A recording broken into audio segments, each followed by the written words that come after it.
ஏ ராஜு, ராஜுன்னா என்னன்னு எனக்கு தெரியும், சந்துருன்னா என்னன்னு உனக்கு தெரியும். நெஞ்ச போல காட்டுமா காட்டுமா? எதுக்கு இதெல்லாம் பேசிட்டு பாரு. சந்துருனா யாருன்னு தெரியுமா?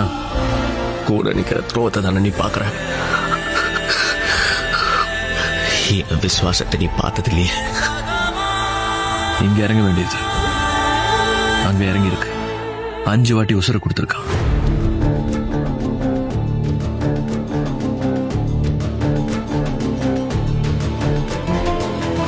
காசை சுத்துனா நீ சந்துரு அறிவியா? வருவான்டா, ஒருத்த விடாம உங்க எல்லாரையும் போடுவான். கடைசியா ஒரே போடுவான்.